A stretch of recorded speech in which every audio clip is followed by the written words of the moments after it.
this is Governor Bobber. I like good day, doctors. George Allen here. Good day, doctors.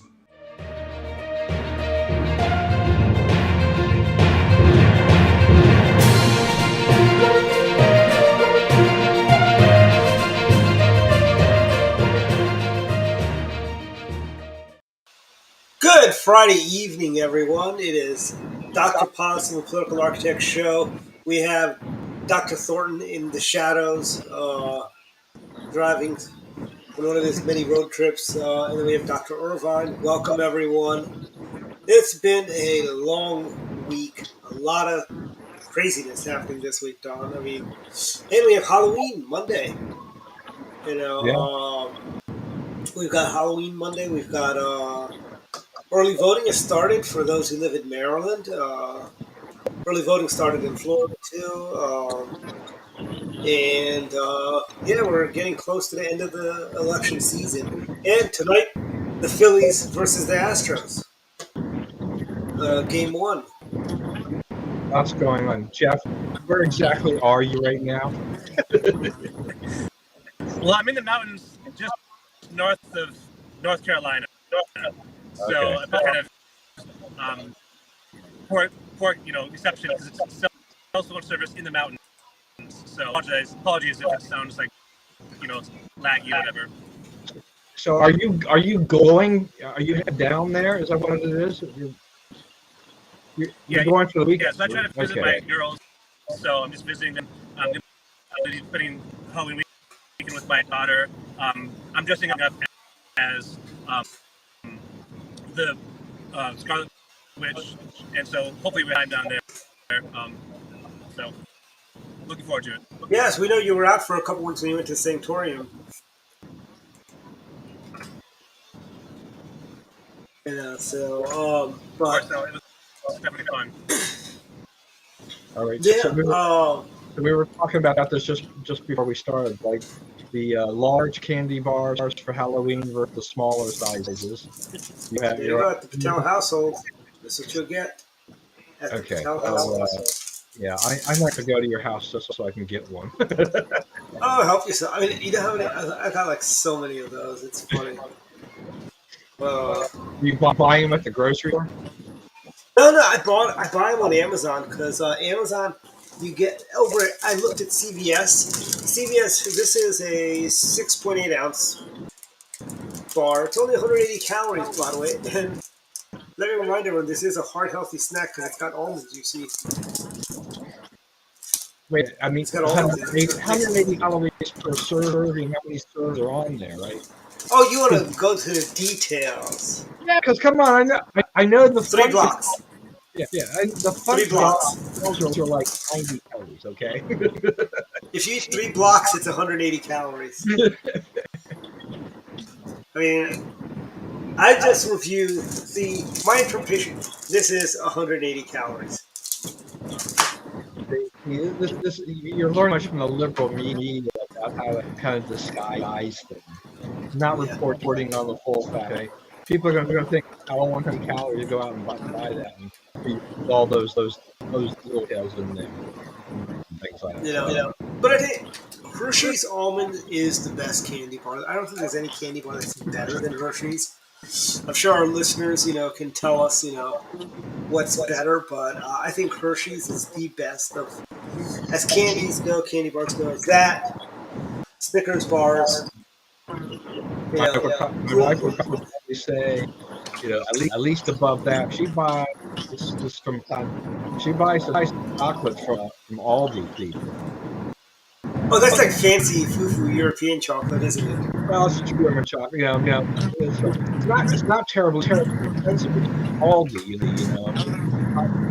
So you're getting a pretty decent, reasonable price.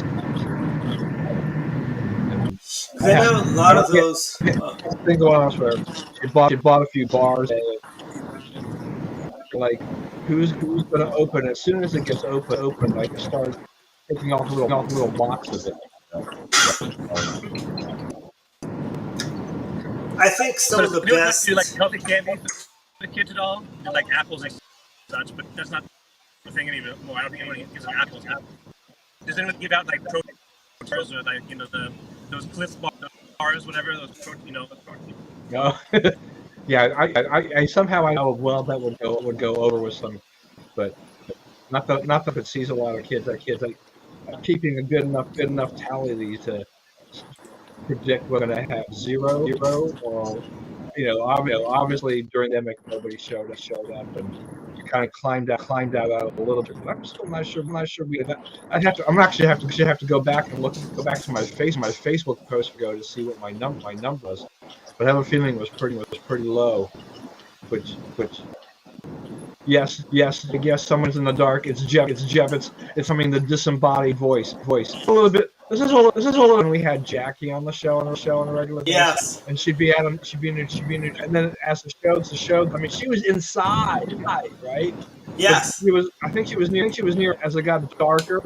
Kept losing her. Yeah, Jeff is in our mobile studios. Yeah. Not the most ideal thing for a podcast with the voice, but it's good enough for government work. I think that steering wheel we can still see. Yeah.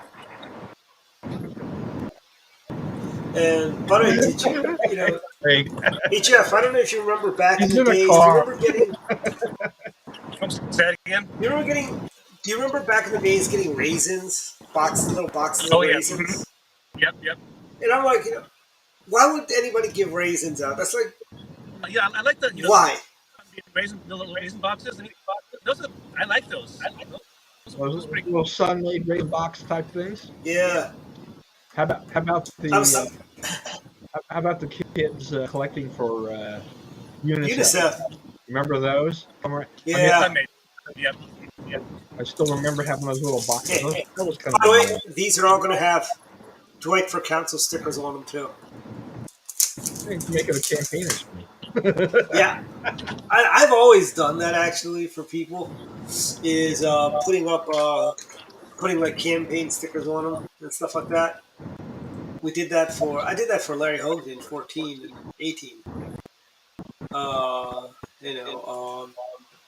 But I think Halloween actually is a fun holiday. I think it's but I think don't ruin it by giving apples. Frankly, nobody likes an apple.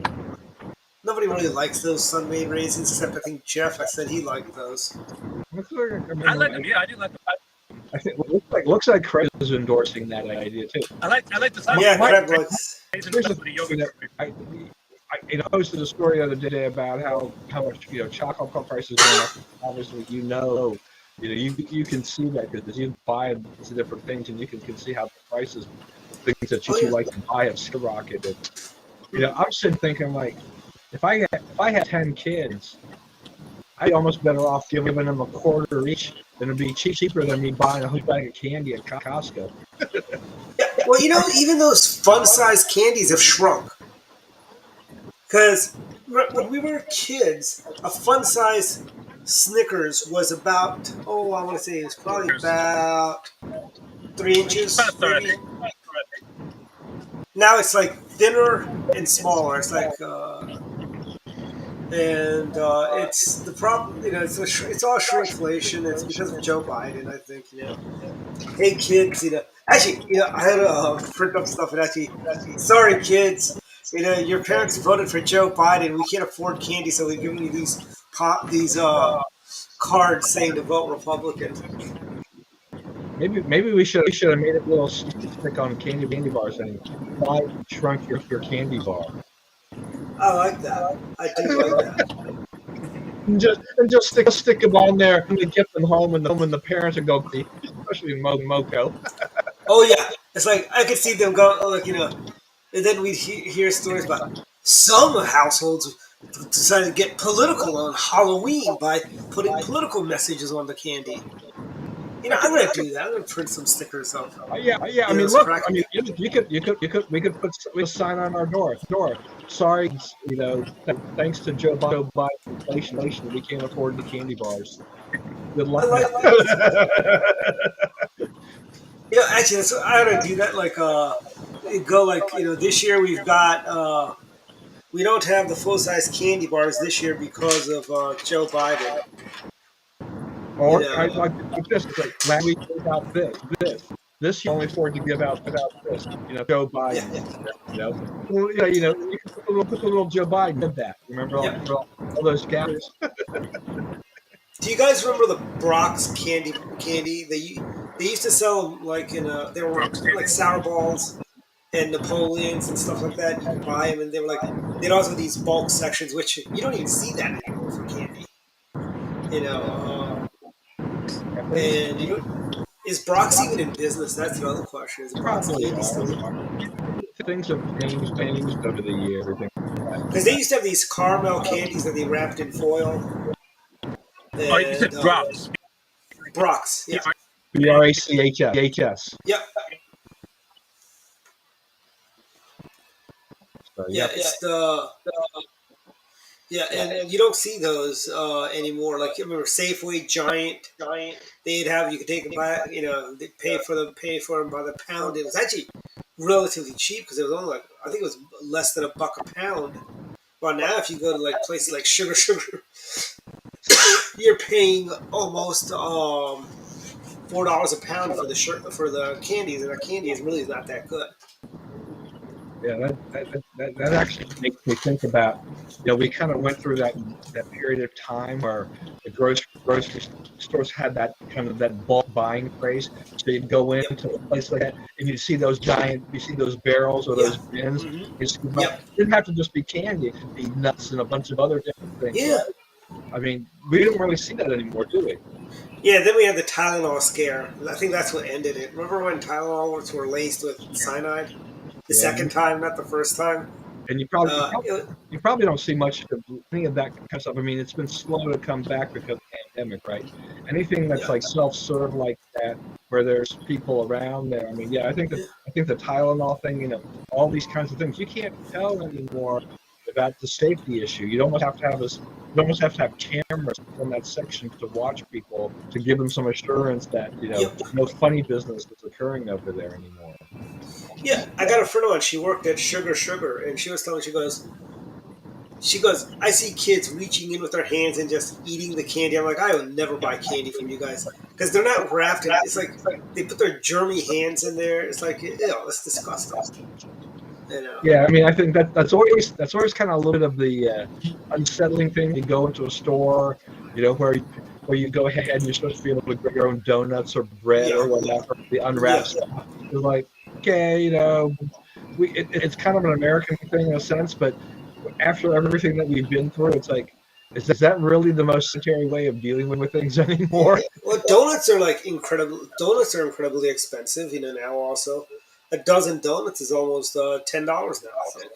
Yeah. Well, actually, no. I know at Krispy Kreme's, a dozen donuts is like $13, $14. I mean, they run a lot.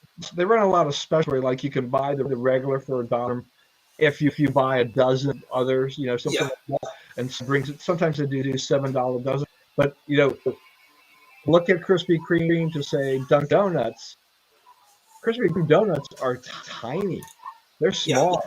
When I've gone to Krispy Kreme, I'm like, that's not much of a donut. That's like net almost. Whereas the Dunkin' Donuts give you big enough. But like anything else, things shrink, right? Yeah, I remember when bagels were so big you couldn't eat the whole thing yourself. Yeah. Well, actually, I could. But then again, those were days that I'd go through 4 bagels in the morning if I was really hungry. And those chubbier days of yours. You know what's funny? It's like, I actually I went into a Cozy's in DC and they did not have their signature square bagels. They had the regular round. I mean, why would I buy a bagel from you now if they're round like everywhere else? I mean, I could just go to the Giant and buy a round bagel. Thomas's used to have square bagels too, and they stopped doing that. And I never understood why they stopped making square bagels because I think they're perfect for sandwiches. They're perfect for making pizza on the bagel. Square bagels is where it's at. Frankly. I'm just gonna say that if you're gonna buy a donut, when our kids were younger, we would buy donuts much more often. It was Shoppers Fair House. Big donut, fairly priced. It was almost 6 inches, I think, in diameter. 6 or I don't know. They were 5 to big. 6 inches. They're big, and they were tasted just fine. They tasted pretty. Yeah. But if I'm going to spend $10 to $12, whatever it is on a dozen donuts would be that price range. I'm going to go to Duck Donuts and go get specialty donuts or something like that. Yeah. This is kind of things that have just been kind of you get pushed like, well, if this costs this, am I going to do that? You know, we've had this big cookie debate because you know I'm this big cookie guy. Yeah, I know. I don't know. You know, as a reader, this, you know how the internet is your life. So as a result of me liking crumble cookies, I got pitched cookies the other day, right? So Oh, really? Oh, really? yeah, but that you just have to do that by mail order. Okay, $10 being for 6 cookies. Let's see how this compares. So I get these cookies the other day, you know, and they're small. And I'm like, okay, know that crumble cookies are you know about $4 a piece, but they're big. You know, I paid just for the shipping. I paid about $60 or whatever for these cookies. And then this is a cookie I can get in a regular grocery or something like that. They tasted good, but I don't think they're nothing special. I've much what Crumble has done, which is they make these menu every week. Were they just like these? Special. Well, I have some of those in the house. My wife likes those because she finds them good for dunking in the right. They are the only cookie that's good for dunking, frankly. And also, every now and then you'll get a bag where they're not burnt, but they're slightly burnt. They're like slightly overcooked, and they taste really good. But actually, this Christmas, I will get you some of the best cookies on the planet. My cookies. So we probably ought to move on to something else after all this. Yes, we should. Yes. I did see a friend Making of mine. people hungry right now. Yeah, a friend of mine on Facebook posted his Halloween cookies, and it looks like he bought them from an outfit in Louisiana called Bake to Go. Mm-hmm. Remember, you spell that, you know, the Go, Gaeux, I guess it is, you know, the whole Louisiana thing. They're not cheap. They're like 8 large cookies and 8 smaller cookies for $55 a box or whatever. But they were really cute cookies. I mean, they were, you know, Halloween decorated cookies. They do LSU tailgate cookies and stuff like that. I thought, but it's a little bit more. You can get customized cookies and things like that. That made me think about. I wonder if there's anything I want customized that's worth spending that kind of money. But you know, so could they do like customized like Turks cookies or stuff like that? They probably could. They have a whole bunch of stuff. I think you have to figure out what they offer some things, and then you get to go and ask for some others.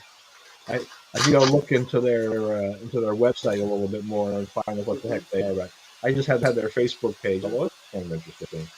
So, and anyway. you know who has the best sweets and pastries and that are really good, and they pride themselves on it. I don't think they're that great, but it's the British Empire, and they also just got a new prime minister who's of a colonial descent. I thought the Brits look things like that are like shortbread type of stuff. Yeah, shortbread. Yeah, I don't like them. They pride themselves on it. I think it's like really good. Shortbread is okay. I take shortbread in small dose. Okay, it doesn't really move. It's not much of a cookie to me.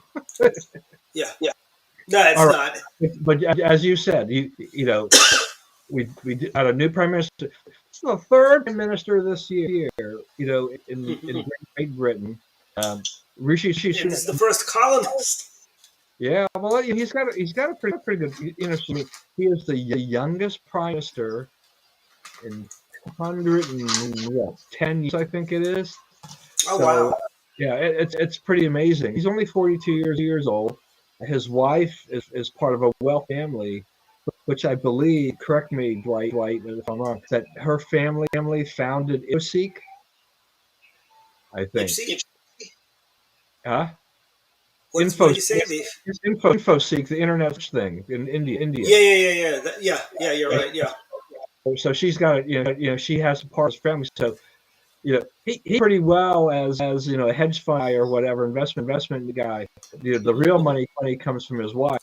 So Yeah. one of the challenges is that he's coming to the situation as an extremely wealthy guy from a very wealthy family, Mm-hmm.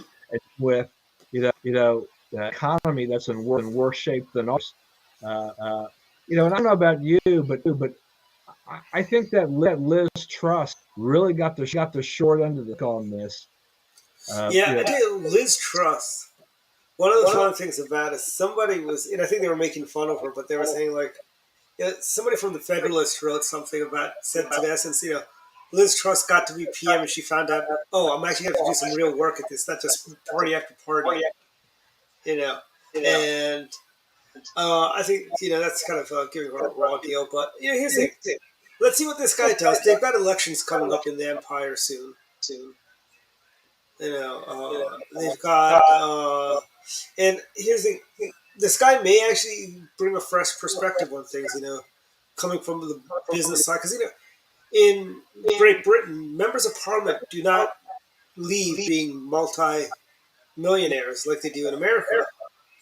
Because I remember when I was one of the first contracts my company ever got was with the British Embassy's Ministry of Defense here in Washington, and I met this one guy. His dad was a member of Parliament, and he was telling me, he goes, "Yeah, they don't get paid a lot. That's why they take extra money from people like that. He took money from the airline industry to watch out for their interest." I go, "So basically a bribe?"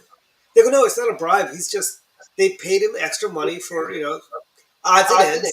He keep an eye on their interests in Parliament." I'm like, okay. In America, we call it a bribe. Yeah. I mean, somebody was a friend of mine. His take on was kind of like with Sunak. It's kind of like having the bushy globalist types versus the Reaganomic. With Liz Truss. I mean, Truss. She just knows from the media perspective, from the financial world perspective, she was not the popular pick. She was going to take some very bold steps to try to revive the economy, and got a very bad reaction from the press and from others. She didn't really get much of a chance to put this. She probably could have handled it better and rolled it out better. But it's too bad because I would have liked to see how she would have done. Could she have done kind of a Ronald Reagan, Maggie Thatcher? She was going to cut taxes too. She was. I mean, that's I cannot believe how cutting taxes. That's how far to the left the British Conservative Party is. When cutting taxes within your own party, they don't even like that idea. Exactly. You guys are supposed to, the party of Margaret Thatcher and Winston Churchill. The Tories have lost their way. I mean, Boris Johnson is no savior for the Tories. I mean, I'd rather have him. And this is what ushered in Tony Blair. This is after John Major. That's pretty much. And I remember they had a commercial where they had the Tories, cutting their roots, and having two trees. You got the labor's tree that's growing. Then you got Tories that's cut the roots, and the tree falls down, and they need to find their guiding north star, so to speak. I think the Tories. Yeah. It's just like if they're going to follow this prescription, raising corporate taxes and personal taxes and so things like that, I think that's the best way to run the government, and they think that actually cure inflation, which it will. Then what's the difference in men and labor? I mean, if right now the polls in Britain are showing Labour is ahead of the Tories 50-23. Okay, they're more than more than twice as popular in terms of what people do. So Rishi Sunak, the election the election has to be called in January 2024. He does not have a lot of time, about 12, 13, 14 months to find a way to turn the economy around enough that he can keep his job and the Tories stay in power. But they're fighting an uphill battle. You want to be the prime minister of Britain right now. That's like a suicidal job. Nobody wants that job, really. That's a job nobody wants. I mean, there's a reason Boris Johnson passed on it. Remember, he was kind of like leading to come in to become the new PM again. Yeah, but there's no way he would have had him for it. I mean, And Boris Johnson, by the way, has done more damage to the Tories than any body on Labour could have done. I mean, his having these parties at his over at 10 Downing Street while having a lockdown in the country, stuff like that. It's like, it's kind of like when Gavin Newsom had the French Laundry fundraiser and telling everyone, don't you? I mean, people were comparisons to the beginning because of the hair and everything like that. It was doing to Trump, right? Kind of the British version of Trump, but Donald, for all his warts and everything like this, he made sure that they pushed through things, with tax reform and regulating the economy, doing a lot of things that were very good. Boris Johnson went in the opposite, and so there was nothing conservative about Boris Johnson. There are a lot of Tories there that are hiding in that party, not that are not conservative any stretch of the imagination at this point. So if Labor wins the next election, so be it. And if the economy tanks even further when it takes over, voted for that. But the Tories will have no one but themselves if they lose control of government, between now and then. And probably there probably some by-elections and other things going on. The parliamentary system, it seems to me it's like there's always something on. It's like you may have the major. There's always these like little by-elections in areas which help set up Parliament and things to tell the tale of the tape where. Are you going to have enough seats in Parliament to be able to rule or not? And I think even after all this tumult, they're beginning. Why does it have to be a Tory that takes the post? Well, because they have more seats in Parliament. But it makes you wonder whether or not the parliamentary system is really the best system to run. And I do like our system, even. I mean, Queen Elizabeth did praise the American system. Yeah. So, Jeff, what are your thoughts? Can you hear us? Is he still there? I can't. I mean, I guess is the window. I mean, I see the lights in the background. But, There. Okay, we do see him. Okay, there's a glimmer. It's like it's like as he goes by an interchange. Yeah. There we go. There we go. He's alive. Yes, but pay attention to the road, Jeff. Seriously. Yeah. You can listen. You don't take your eye off the road, especially at night. Yeah. Yes. And especially because there's deer out there too. I do want to ask Dwight about one of your favorite topics, which is China. Your ChiCom friends, and President Xi, and they have their big Congress and unprecedented term. A little tap on the shoulder to who, and to kind of escort him out in front of everybody. Yep. This tightening of the grip he's had on this, virtually an unprecedented. There hasn't been anybody having a third term running the country since, which I mean, he's trying to consolidate power, and he wants to be the next Mao Zedong. Yeah, I mean, but the last guy that. What makes Xi any different? Can you guys hear me? Yes, Jeff. Okay, yeah, I was going to say, sorry about that. I had a problem with my mic earlier. I was going to say, as far as Boris Johnson, I know he does, he's not really conservative. He's not really conservative. As far as relating him to Trump and comment is both of them are kind of like anti-politicians. Johnson, his look, his fluffy hair and everything, that's a professional look. He tries to look like he's a professional. Like he's, I think that was kind of part of his charm, even if it's with Trump, is like not the typical politician.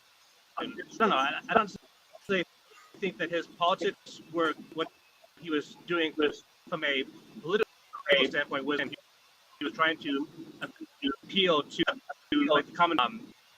I think personally, Brexit was kind of a bad idea. He was appealing to the common people, saying, "Hey, this isn't like your money going to national health being spent well. Those are like topics that like the common. I don't know. That's just my thoughts. I mean, it's a good point, Jeff. I mean, you did have. I mean, Boris Johnson, when he was the mayor of London, he was really popular, and he certainly is not the slick politician. His look seems to be usually disheveled. He had just the way that he is. He always looked the same, just every kind of all over the place and all. And he was. To paraphrase Congressman Peter King, he looked like disheveled drunk is what he looked like. Yeah. But I mean, that was part of the show. That was part of the show in a lot of ways. Yeah. Except when you're the prime minister, it gets a little more serious than when you're of London. You can run London and a lot of other things. But when you're the prime minister, you've got a lot of things that you got to work on. And I'm not sure that Boris was ready everything that was going there. And look, Dwight. I mean the parties. Once again, that worked well. Maybe there was some legitimate reasons for how he did. When you're under COVID down and stuff like that, you got to be smart. I mean, what makes him at that point any different than Democrats who criticized for not wearing masks after berating people that wear masks to stop COVID. I mean, so we saw a lot of things going on. That's what and Boris, I'm kind of a hypocrite. I'm above everybody else because I can do that. That was part of the problem. And I think he had kind of gotten elected, won his way through this whole process of being that man. It almost was like he put himself above the people. Result of being him, and that's just not the way you should be doing things at all. Yes, but I mean, it's like this. Tony Blair was more conservative in the way than Boris Johnson. Boris Johnson Most professional looking too. What's that? Was very I mean, made up. Tony Blair, he was a very Him and Bush, he was a professional. And here's the thing. Let's face it. Boris Johnson will never be in the House of Lords. He's in the House of Commons for a reason. Frankly, he'll never be a Lord. I don't see King Chuck III making him a Lord. But I think we should give this new Prime Minister a chance. It's the first colonist. It's just I just find it a little funny. This guy is a colonist. When you think of British engineering, British automobiles, what do you think of? Range Rover and Jaguar, both owned by Tata of India. And it's just kind of funny that last vestiges of the empire are starting to be run by the jewel in the empire. These days, it's just a little funny. That is an interesting point. Yeah, well, I mean, like everything else, I mean, I wish him the best, and I hope he does succeed. It's just that he will have some headwinds here of trying to figure out how he can get his program into place, and how and if he wants to keep the job, keep the Tories in power, because they have got to turn the economy around. Otherwise, they got problems. And yet a lot of things in the economy, particularly with energy prices, because so much has been tied to Russia.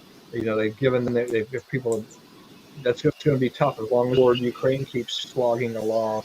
Putin's going to keep trying to pressure the West. With that by withholding gas and or withholding oil, finding a way to pump oil prices, et cetera, et cetera. So there's a lot of pain in there for Great Britain and as well as the rest of Europe. Out there, that's going to be nuts there for them. So yeah, I know. I mean, it's just, but let's hope it works well, and that it'll be great. I do at least the one thing is that it's interesting to me when I look at British, the British history, is that who was who's your woman prime minister? So it comes from the Tory. Who's your first color? It's a Tory. So good for them in that sense. That they're the ones that are breaking the barriers, not the side. Exactly. So let me and say this too. Dwight, I know you don't have much to say colonialism, but if you think about it, it's basically a big island. They don't really have a lot of stuff they get they import all those colonies was to get them goods from other. Really, I think that the key to this, in my opinion, is trade routes with other places. It's good at making manufactured goods. It would take it like raw make good products. You mentioned about the automobile. At least at one point making quality goods. At range and Mhm. start exporting. That would make, again, the whole thing with Brexit. There's a lot of things there in terms of trade that's really great. I don't know. I would really focus on that. If I was need to renegotiate our trade agreement, manufacturing, make quality products, and getting Mhm. people so they actually can afford, Yeah, I mean, Brexit looks so great right now, but I think there's so many circumstances. I don't think Brexit would pass under the environment now, particularly because of the war. I think that changes all the dynamic and the look for us go. So it's definitely. I mean, after there'd been talk of the exiting and other.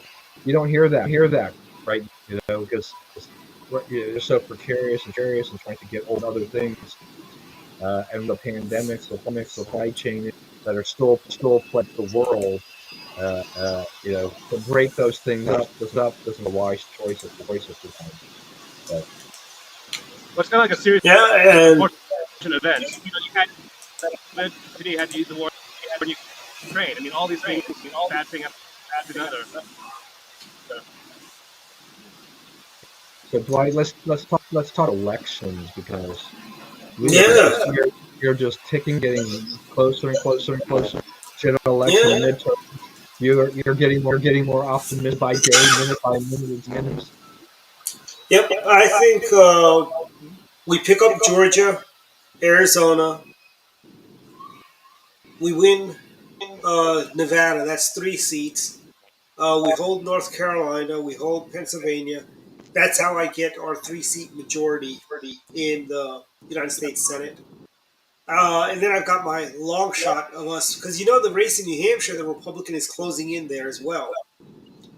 So, I mean, we pick up. I mean, and I tell you, I think the Democrats, because I've been watching some of the Democrat commercials against Jennifer Wexton and Hung Pao, who's running in Virginia, right? The Democrats are, what are they talking about? January 6th, abortion, and transgender rights. I'm sorry, those are luxury issues for most people. People are more concerned about inflation, empty shelves. They want to put food on the table. They don't really care about things when the economy is heading south. We're paying more than ever at the gas pumps. We're paying more than ever at grocery stores for basic goods. I mean, for craziness, $6 for a bottle of ketchup. Is that not insane? I tell you, $6 for a bottle of ketchup. We've got other costs. Like things like loaf of breads are around $5. You've got a pack of cookies. The one that is now like $6, $5.99. Is what they sell. And you can't. When that used to be about a $3 product, and you could probably get even less when it was on sale. Uh, Yeah, you've yeah. got sodas costing. There's no You know, doubt about this inflation. But I will say to you, Dwight, if with these prices, you need to do your shopping. no, but it's like I'm saying, like not everybody has the luxuries of going to an Aldi or a Lidl. True. You know, and it's because we're fortunate to. I mean, I don't not to be that guy, but I just don't like Aldi's. I feel one, it's a very I don't know. I just don't like paying a quarter for a shopping cart. I know I get that quarter So, back. I so just don't. go to Lidl. It's a. I do like Lidl's, but there's not really a Lidl's nearby. I know. I think There's one by Goddard that there's I go to every now and then. one over in Glen, right over there. Oh, by Stainless Pub. That's right. Yeah. That's where the old Shoppers used to be. Yeah, and there's a Lidl up by me now too. So I like Oh, the really? store. Okay, that's probably. Montgomery Village. I like the store because it's clean. Yes, They do it's have cleaner than an Aldi's. they do name brands in the store and things like that. Yeah, self checkouts. Yeah, so they It's a do complaint about Aldi's. they do. Yeah, I used to complain about Aldi's, having to pay for bags. No, Howard County has the 5 cent plastic bag. yes, yes. I mean, I don't mind paying for the bags. My issue is like at Aldi's having to put 25 cents to get a shopping cart out. Frankly, I just don't like that. It's like you don't trust me to put the shopping cart back that you have to have them give you a 25-cent deposit. It's kind of silly. But again, that's all. a lot of people don't put carts back. So you return your card. I don't know. That's Michigan. It's just designed to change people to all the give you 25 cents back for returning it. I mean, I don't know. I see them doing that. You may not agree with it, but I think it makes. And Lidl, on the other hand, I do like them because they're cleaner. They have self checkout. They don't charge me for using the shopping cart, or putting in a deposit for their carts. And I think the stores are generally cleaner at a Lidl than it is at Aldi's. And Aldi's, better stocked. Yeah, yes. And Lidl also has brand names. They've got Coke products, which is great. Well, I don't think Aldi does Coke products. They do like knockoffs. Yeah, I mean every once in a while you'll see a name brand from there, like some Kellogg's or General Mills or something like that, pop or something like that. But they're rare. Where Lidl has they made an effort to stop certain name for certain that you will always see. And there it's funny too because I mean the one in the village is just down the road from Costco and Sam's up there in Gaithersburg. Oh, it's over by the Patel brothers. And so there, yeah, I mean it's actually, I mean, if you've ever seen the Aldi in Montgomery Village was first, and then Lidl built their store across the street. So it's kind of funny that you've got these two stores that are basically in the same category, and they're right across the street from each other. But we buy our milk there because it's actually cheaper than going to Costco. Is it really? Okay. Yeah, it's like $2.79 a gallon for milk. So that's not bad. Is that a gallon or a half gallon? When you shop at Costco, how are the eggs? Because that Sam's Club is completely out of eggs all the time now.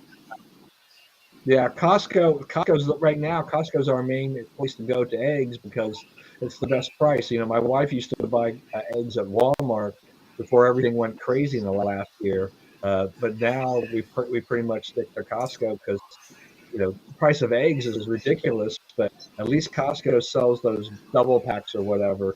2 dozen eggs for I don't even know what's the price these days, $6-7 or something like that. So. Yeah, I mean it's crazy. I mean, it's like cleaned out.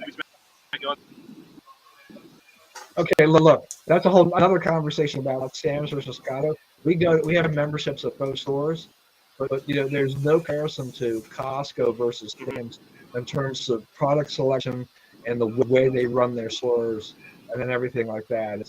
There are some things that Sam's you can't get at Costco, but for years and years and years, we were basically the Sam's family, when it came to warehouse. And they started on, we found, when we started on Costco, we're like, why do we get Sam's? Yeah. I mean, Costco's you have, what is it? A friend of mine, we all know him, Bats. He goes, Costco's, is where the bourgeois go. And Sam's is where the everyday Joes go. I do think Sam's there still is because it's a Walmart company, but the Walmart mentality into Sam's, and as a result of they don't compete as well against Costco. Costco's, they're buyers, they're people who run the stores and care of these decisions. They just do the fabulous job, They really move you through, and they have such a wide selection of things. The one thing about Sam's, which Costco doesn't do, but Sam's I think definitely has, and continues to cater a lot to, to the industry of people who are running stores. Yeah. Uh, I've seen the people who run the market. They go there early on a Saturday morning and they buy a ton of stuff, stick it in there, and then they drive up there and they may buy in season Driscoll strawberry, from Yeah. Sam's Club. Then they just go and put them on the shelf over there, at their Yeah. market. Yeah. Uh, if you want 50 a variety of 50 bags of 1 ounce or 2 ounces. You gotta go to Sam's Club. They have aisles of bulk, chips. The kind of thing that you could put, into a Subway sandwich or whatever. Yep. This type of thing. You could do that. And so that's not what Costco does. Costco is definitely very retail oriented, and yet where there's a wholesale business that goes there. Even the aprons, my Young has made where she's done those things that you have a Facebook page where she's personalized the apron, Yep. for the missionaries. Only buy them at Sam's because they're service industry level aprons. They're thick. They're, Right. and they have a whole section of things. If you're running a little industrial kitchen, you actually pick up some of those supplies. Not everything, but some of it. If you rent a Yeah. small kitchen, you got everything right there. So I'll give them I think that. with yeah, and I think with The thing is, Costco's. they got all kinds Go ahead, Jeff. of stuff. Sam's Club is But what I definitely geared found, more for the yeah, retail, and because they've got so many, like food service industry items, the chafing dishes and the containers, takeout containers, and utensil and stuff. I definitely, I could see that kind of industry. Yeah, obviously are successful at that in the sense that don't keep stocking those items, if people aren't buying them. So they definitely have there where if you're running a fund or whatever, you can pick up a lot of items, easily and a lot cheaper than everything else. You don't need to be a big store to get a halfway decent volume when you go to a Sam's Club. But I see Craig's comment about crime and illegal immigration. Those that's the other two those issues are that. definitely bigger issues than what you were saying. With that you're talking about that Wexton thing. So I had lunch with someone yesterday who lives in Wexton's district, and he says actually his wife was concerned because she's been kind of MIA in the district, and then they heard she appeared for something, and they heard her speak. She was speaking. She's beginning to think that maybe Wexton may have had a stroke or something like that because she's having a hard time speaking. And Mhm. he's saying that Hung Kao could be a sleeper there. He's Yeah, made a lot of inroads, and who knows? I mean, like everything else, we're seeing this tighten.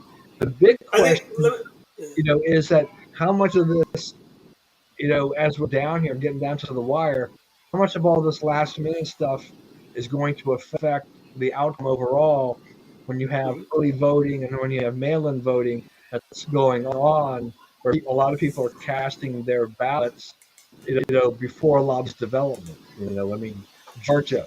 Yes, oh yeah, it's Stacey Abrams and all that voter suppression, and they're hitting record numbers on early voting. How does that work?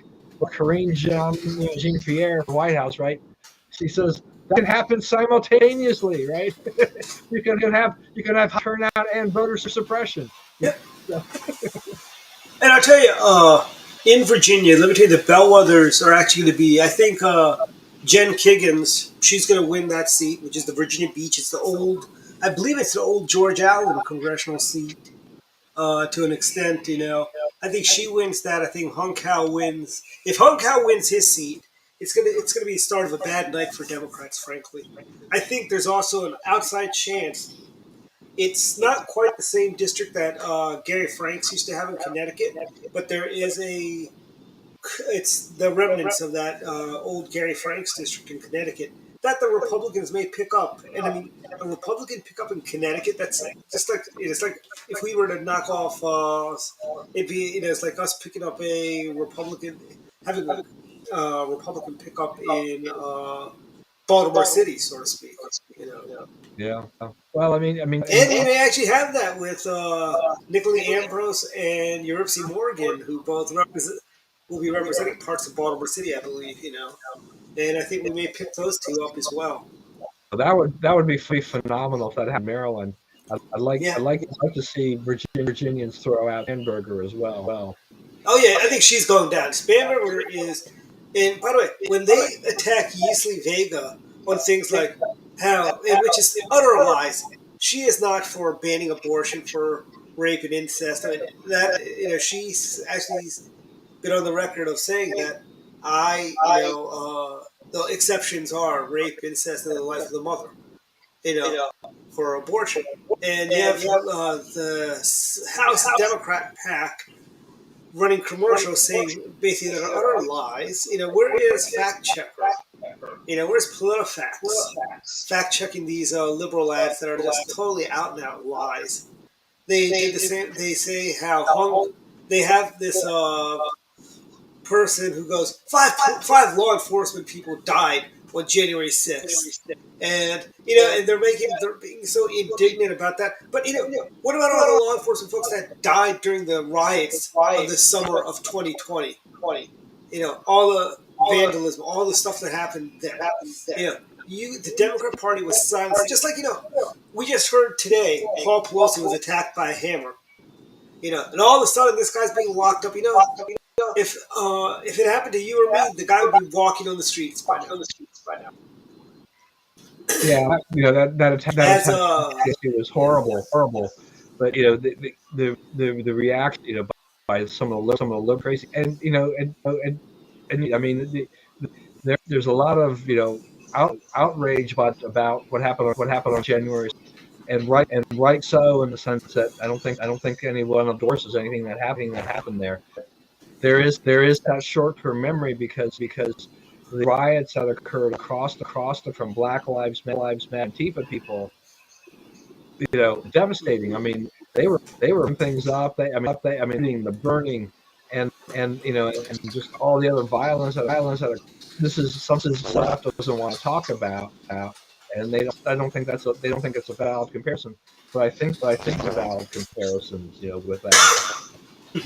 So yeah, it's interesting. It's interesting what the reaction has been for a lot of these things.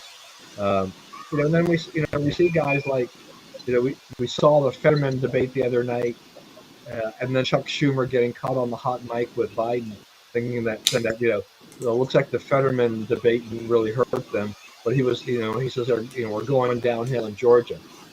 Well, the Fetterman debate, depending on how many their voters people haven't voted yet, is going to hurt them, because even CNN has been they have interviewed Democrat voters, Fetterman type supporters, who said, I'm really worried, I'm really embarrassed about that.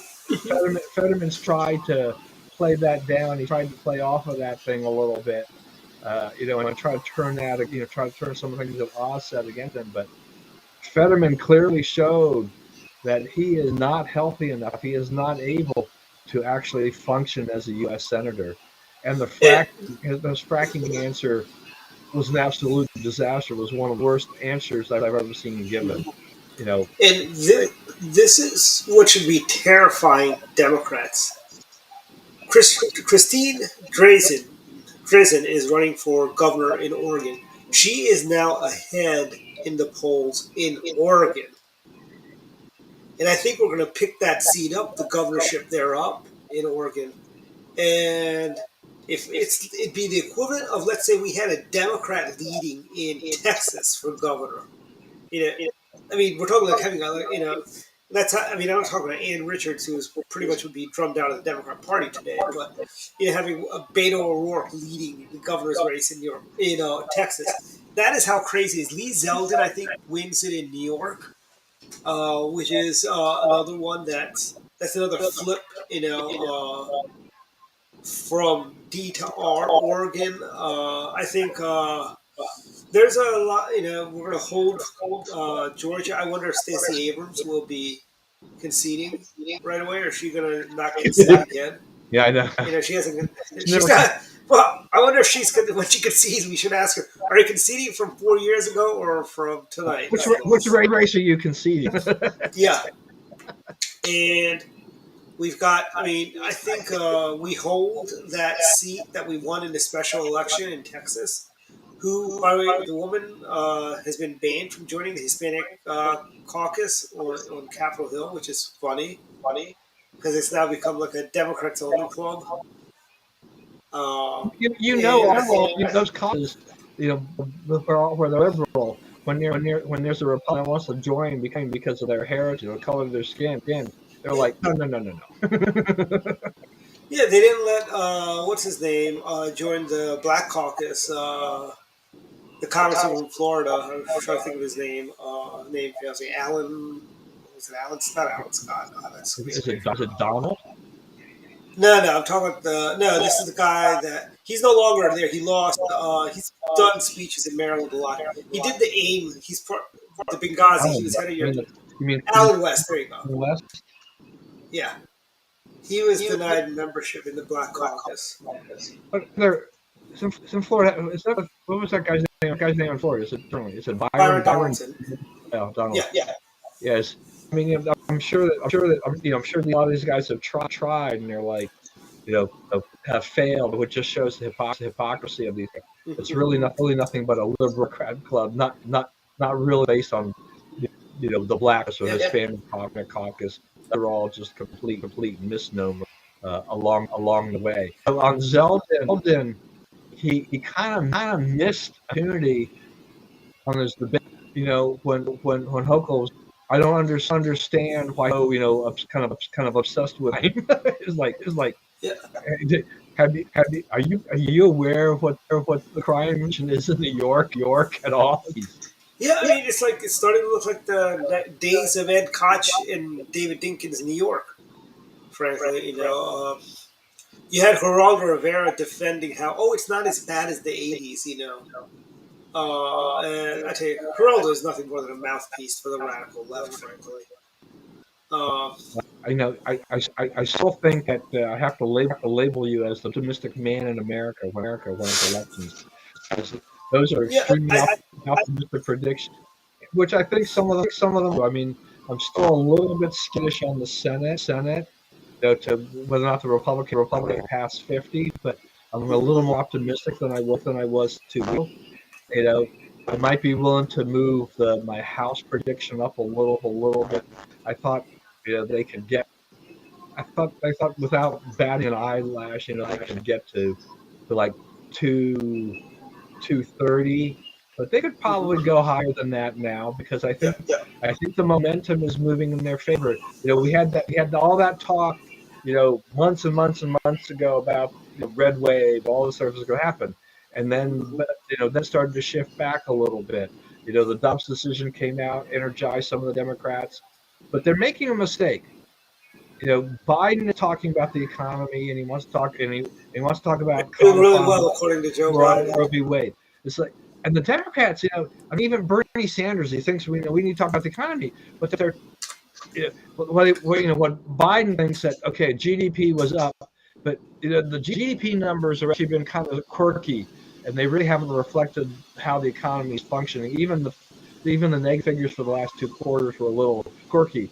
So this one is a little bit more of an aberration. We're going to see it drop back more, I think, after the next quarter, as more things are being absorbed in there, and so headline number look good on the economy for him, but they're ignoring inflation, or Biden says these goofy things like, gas prices down to $3.39. They were $4 when I came into office.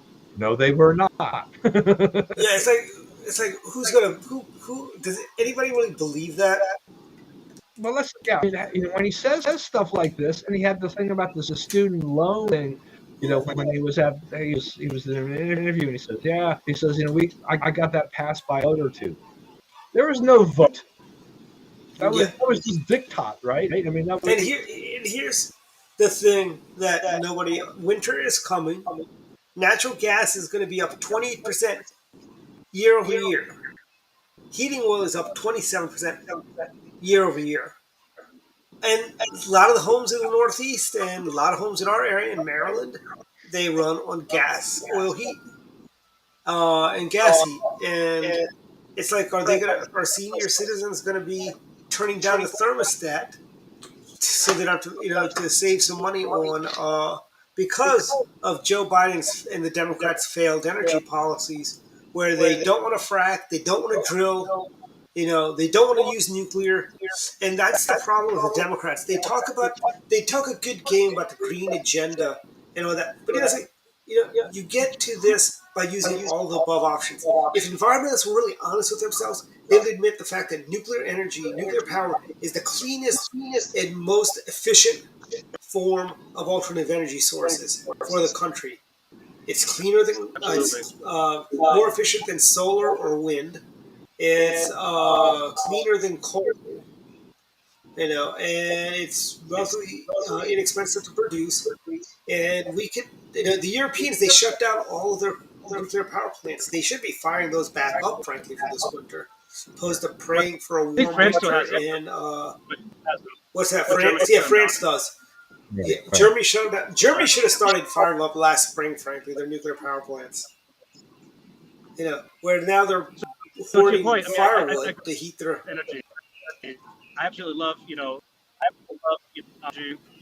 we should be leading this because in the nuclear energy research, there's on, but there's two issues. First of all, the term like nuclear energy, they have people denigrating it's cleaner, it's safer than any other energy. But also, how we're looking for a place to stay. Well, after place to store it, 11th hour, they basically said we're not going to start there. So all the nuclear is just stored at the facilities. It's not moved anywhere. So again, it's the whole like not in my backyard argument. We want to talk a good game about clean energy, but they don't want wind farms in their backyard. They don't want backyard, Just ask the Kennedys about the wind farm off Hyannis. That's right. It really is. They fought. It really can have a great energy policy. If we just need to have listen. This is what we're going to do as a country. Whatever. I mean, if he gets the public to back him and say any money, and this is going to be clean, and this is going to be something we're going to be dealing with this. We can move off of coal and we're not even close to that. We're not. And here's the thing, Jeff. We can't quit fossil fuels cold turkey, frankly, as what the left wants. I mean, $5 of gas is what they've always wanted. Al Gore and Barack Obama, they all wanted $5 gas, so that would keep people from driving as much, frankly. People think electric's the answer. So, McCormick Power Tools to electric tools, California has a mandate that they're going to get gasoline engines, cars anymore. Oh, Maryland too, but yeah. So, but again, where does electricity come from? It comes from coal plants. So, fossil fuels on the road, you'll be burning because there's no way solar panels or enough energy to power our electric cars. So again, we're still doing the same thing. It's like whether or not you burn or in a plant, it's burned somewhere. It's a false argument. It's like a straw man argument. It's like advance our energy policy. Mm-hmm. Yep, and we're actually at the top of the hour, so it's time for final thoughts. Yep. Let's start with you, Jeff. Final thoughts today. Yeah, I appreciate it. For the poor conditions, glad to join in this hour. Again, Yeah. I tend to be very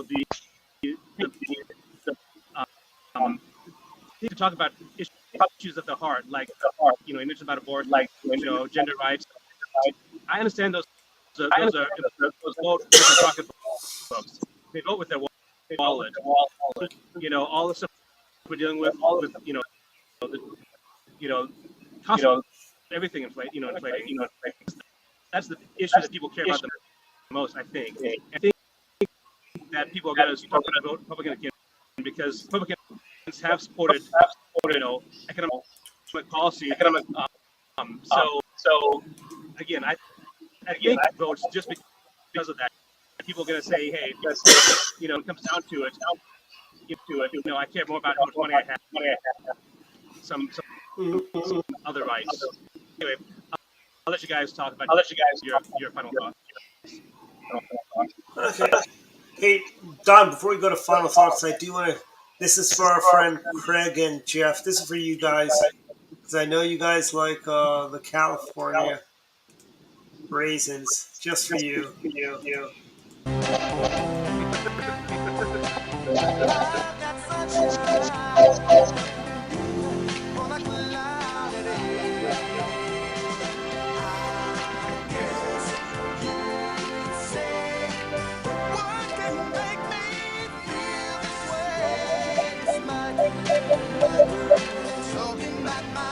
Yeah, I thought you were like the grapevine. America's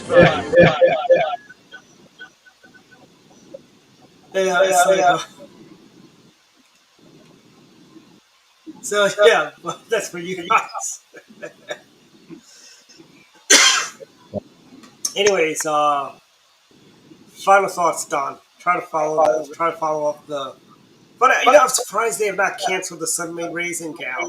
Well, we see now that because I decided that kind of reminded me of double checking online here just to make the Sun-Made Raisin Gal is still there and everything all the pictures still shows you. But yeah, they got rid of Land O'Lakes, the Lakes butter, right? So Yeah. and Miss who what else was it? Aunt Jemima, all that kind of right? Yep, and Mrs. Butterworth. Did Mrs. Butterway too? So, And Uncle Ben's, yeah. Uncle Ben's right. So it's just something. I think Tony Saturine is also gone too. I don't know. All right. So final thoughts. So Elon now owns Twitter. He took out action. He's some of the executives. They're going to get paid money. Just being fired tens of millions. So they're not going to go cry that whole thing. Liberals have losing their mind over this. Robert, our good friend Robert Reich. Yeah. Reading about how this was a hawk over by this billionaire and other things like that. What was about this takeover? Mr. Reich. Elon Musk made the bid. Then he tried to back out of the bid. I don't think the bid wasn't really serious to begin with. He tried to back out of that, but since he had already waived his due diligence, he was already caught between a rock and a hard place. And Twitter board said, no, we want the price because no one else was going to pay that price. And so he in the end he paid $44 billion for this company, which he's now saddled with debt. He's wrapped it into his other ventures and everything like that. But the debt. In cash and then the rest of options or something. Well, he's got financing. I mean, he raised some money himself by selling Tesla stock, but there are banks that had committed to funding him, for which they're now holding, paper that they want to sell, but nobody wants to buy in this market. So they're going to be eating a lot of losses, at least for short term. But the interest on the debt is more than the money that they made in the last year. So he's got to, if you're going to make this turn this thing around, he's got a real high bar to hit here because he's put them underwater. But I don't know that bothers Elon in the short term. But Yeah. liberals are concerned. Rob Reiner concerned that Trump will get restored, and but Elon announced that there's going to be some kind of like Elon said he's going to make Twitter 8.2. So yeah, well, I mean, if there's going to be before he restores anybody to anything, going to be some council of some sort they're going to have to decide. We'll see how this all shakes out.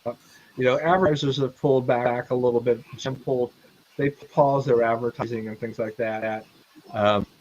We'll have to wait. I mean, we'll have to wait and see exactly what Twitter looks like.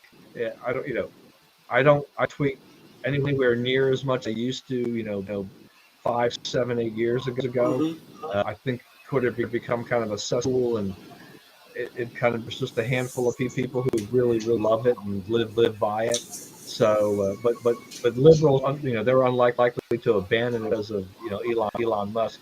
They're just too addicted to it to do anything else but follow. So, I feel like I want to make it well, content platform, a little bit like YouTube, where you can actually it's like creative, so people can actually create content that actually gets monetized. It's an interesting concept. Yeah. I mean, obviously TikTok still uses, and nobody really uses Twitter. It's like that could be actually a workable thing if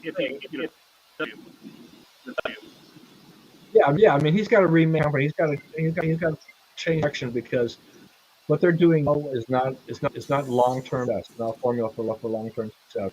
So they need to do something different. There's no doubt about that for them to be able to do that. Also, is we talked earlier about the early voting and everything like that. Just want to emphasize, just go out and I mean, I'm not going to beat you over the head if I decide to vote by mail or go early voting. If that's the convenient thing for you to do it, but just go ahead and it does matter. Your vote does count, and you say you should. We from election day to election month now, and I don't ever I don't see the genie back in the bottle there on that, but there's I didn't realize this until today. Louisiana or what else? A couple of states actually trying to get voters on making it a official amendment to their state constitution that voters must be, which would you have a lot of states don't do that. We saw DC where they're allowing citizens to vote in elections, kind of thing like this. There's a big move that where to take those that are not citizens and vote in our elections. And I think this is the right direction. I mean, if you only have citizens voting, maybe that does lead closer to fair and secure elections. We're going to. I think Dwight mentioned earlier. Do you mean like either federal election or? They like New York City tried, and San Francisco has in the past has tried to have illegals vote in federal elections. As that woman once said, you don't need your papers to vote, and that's just not true. You do. Yeah, I think federal wise, you can't. And I know Tacoma Park is letting illegals vote in local elections, which I think. Yeah, I think that's. I think the problem, the longer term problem with allowing them to vote, this is just in local elections is that you get them, and if they're they're doing this only really because they think they think they're going to get all these illegals to vote for Democrats, liberals, right? Yep. Mm-hmm. If you do that, those guys are your farm team anyway. All those people who are elected at these lower levels, that's usually not their only stop. A lot of them look to go to higher office, and will try to jump to state level, national level type of things like that. And so I think that helps the liberals long term is that they build up these farm teams that they can have assurances in a lot of these states where they have this plethora of candidates, and stuff like that. So I think that's a problem. But it's something that's not going to be solved right away. But it's and the whole argument, about Georgia and all that voter suppression. There's just nothing. There's just nothing that's out there. Stacey Abrams can talk till she's blue in the face. It's just not working because people are voting. They're voting in huge numbers in Georgia. Nothing is stopping them voting. But she keeps parroting that liberal line. While liberals keep saying, "Oh, the Republicans they're going to talk about voter fraud and doesn't exist and all this kind of stuff." There's a lot of nonsense going on out there. I want to throw in a couple local things though. One is I saw that Dorn Gensler from NBC4 is announced her retirement after 33 years. So I don't watch a lot of local news. I used to do that a lot when I was younger. Was watching a lot more of TV and news on TV. But I just get a little wistful at the changing of the guard as these people that have been around for decades. I grew up with watch news are now have decided to go ahead and retire and move on and things like that. I know when I watch a lot of local news and it's on at the gym, I'm like, I know who these people are. Yeah, I mean, it's like they're all. I mean, I don't think there's any of the old guard anywhere. I mean, I see all the TV stations around here turned 75 this year. I think Channel 9 is not 75 this year, but I know NBC4 and Channel 7 are both 75. I'm assuming Channel 9 is also 75. I just may not have seen anything about it, but you don't see any of the Collins or whatever still. But I think he's like one of the last people that I remember that's still around. Growing up in the Marine, Bunyan, C. Hayward, Gordon. Yeah, Mike Buchanan, the late Mike Buchanan, who passed away. Mike Buchanan, all that, yeah, these people. Jim. Yeah, so it's one of our more famous alumni, almost as famous as me.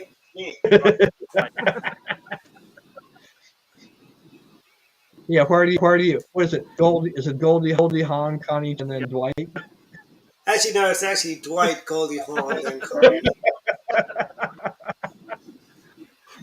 All right, and my final thing here. This is a little more little related. So, everybody knows the Osmonds, no matter what age you are. Yeah.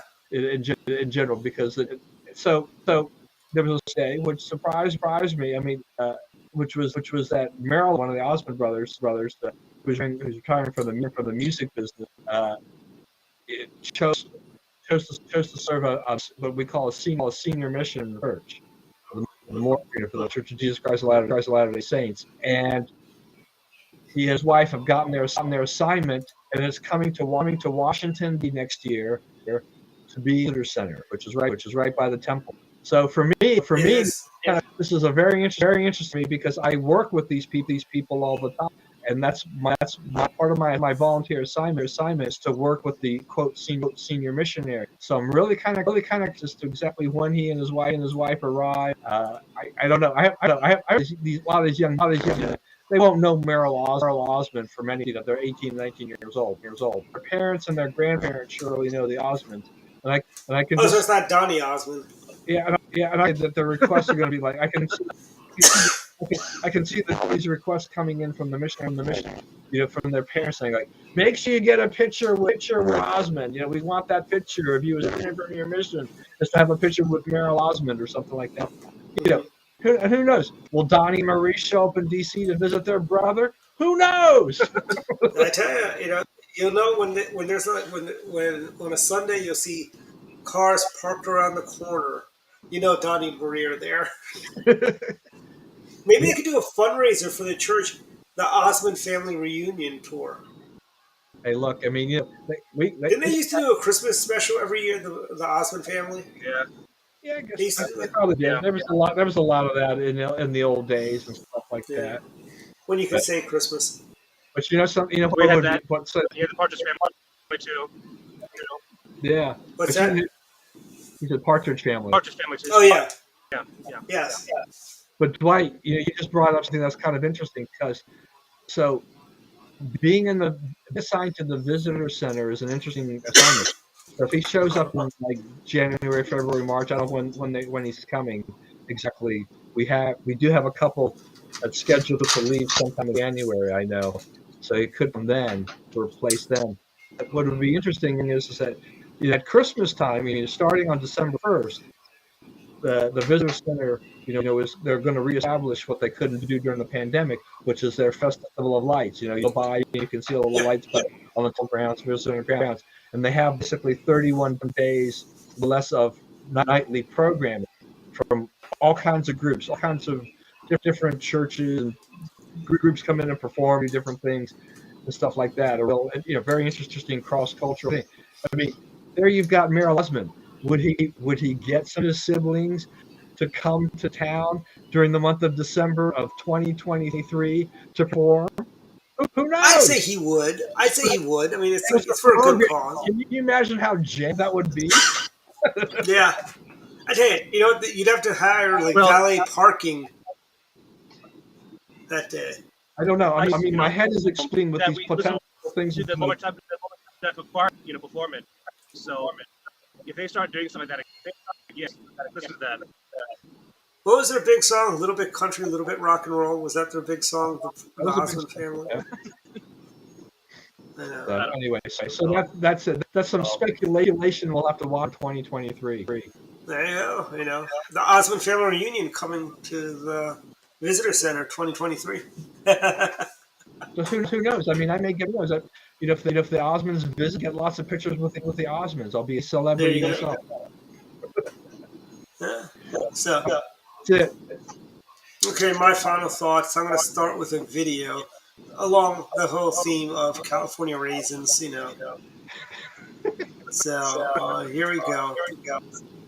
This is LOL funny and Oh, that's a class.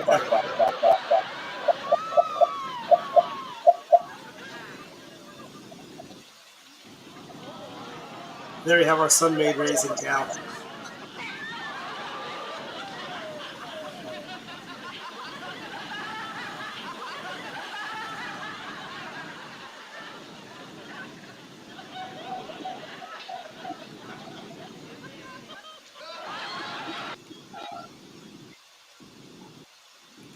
That is hilarious. I mean, I tell you, the fact that they put it in Technicolor, it's like even better, I think.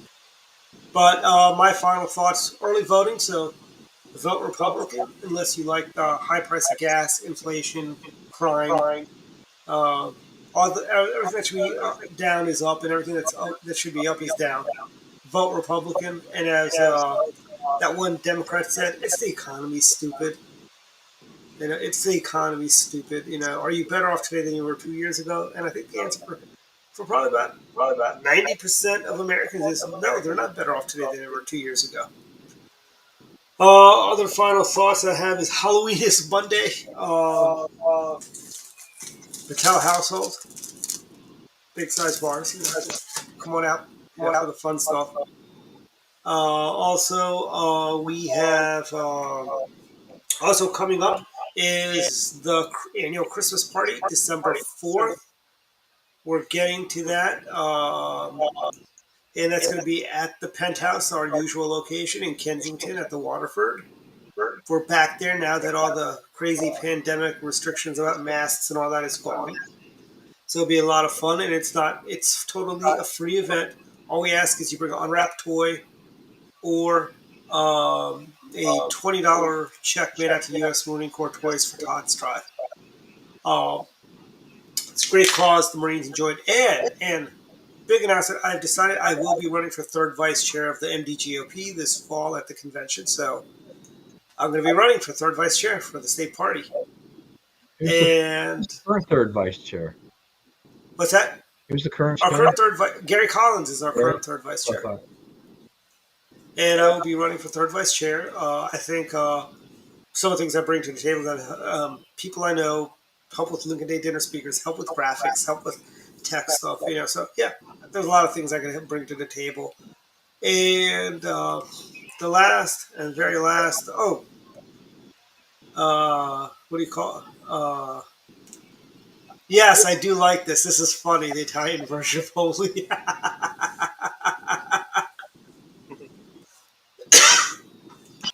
And let's see what else. We've got Glenn Brenner is actually. I don't think we've had a better sportscaster in the DC market. Between him and Glenn, George, yeah, him and Glenn George Brenner, much Michaels, revered. Yeah. yeah, Well, I grew up on Warner Wolf. yeah, and I think he was the replacement for Warren Wolf was Glenn Brenner. Yeah.